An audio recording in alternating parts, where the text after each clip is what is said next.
Hello friends, welcome back to dream veg food. ఇవాళ వచ్చేసి పుట్టు చేసుకుందాము. కేరళలో ఎక్కువగా చేసుకుంటారు ఈ పుట్టు అనేది. ఇది ఆవిరికి ఉడకపెట్టడమే, ఏమి అంత పెద్ద కష్టం కూడా లేదు. దీన్ని ఏ విధంగా చేసుకోవాలో చూసేద్దాం. ఇక్కడ వచ్చేసి 2 బౌల్ తీసుకున్నాను. ఒక బౌల్లో వచ్చేసి బియ్యం పిండి వేసుకున్నాను, ఇంకొక బౌల్లో వచ్చేసి రాగి పిండి వేసుకున్నాను. ఇందులో వచ్చేసి ఉప్పు వేసుకోవాలి. ఉప్పు వేసుకుంటే కన్నా పిండి అనేది చప్పదనం రాకుండా ఉంటుంది. తర్వాత వచ్చేసి పాలు పోసుకుంటూ బియ్యం పిండిని కలుపుకోవాలన్నమాట. ఈ విధంగా బియ్యం పిండి కలిపేటప్పుడు ఒకేసారి పాలు పోసుకోకూడదు, కొద్ది కొద్దిగా పోసుకుంటూ పాలు కలుపుకోవాలి. మరి ముద్దగా కలుపుకోకూడదు అన్నమాట. కొంచెం చూపించిన విధంగా కలుపుకుంటే సరిపోతుంది.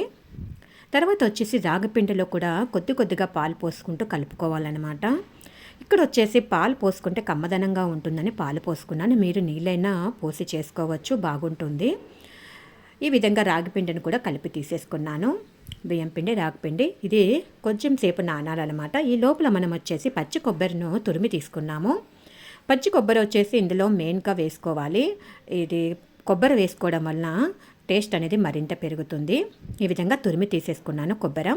తర్వాత వచ్చేసి ఇది పుట్టు చేసే గిన్నె అనమాట. ఇది వచ్చేసి నీళ్ళు పోసుకొని వేడి చేసుకోవాలి. నీళ్ళు వేడి అయ్యే లోపల ఇందులో వచ్చేసి ఇక్కడ ఇది పొడువుగా ఈ విధంగా పుట్టుకొలను ఉంటుందన్నమాట.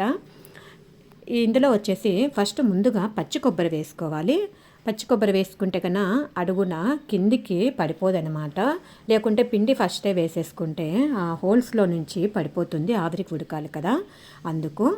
తర్వాత మళ్ళీ ఇంకా కాస్త పచ్చి కొబ్బరి వేసుకున్నాను. ఇక్కడ నేను 2 రకాల పుట్టు చేస్తున్నాను కదా, అంటే రాగి పిండి, బియ్యం పిండి, కాబట్టి సెంటర్లో కూడా ఈ విధంగా కొబ్బరి వేసేసుకొని తర్వాత పైన రాగి పిండి వేసేసుకున్నాను.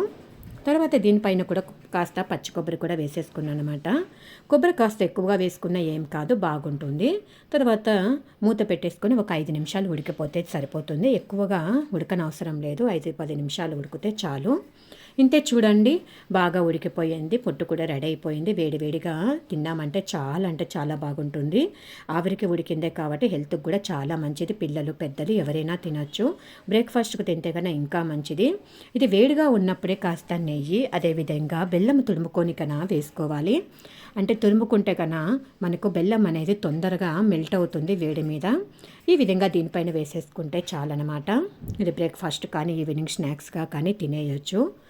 పిల్లలకు కూడా స్నాక్స్గా ఐటమ్ ఇచ్చామంటే హెల్తీగా వాళ్ళు కూడా బాగా తినేస్తారు. వీడియో నచ్చినట్లయితే లైక్, షేర్, సబ్స్క్రైబ్ చేసుకోండి.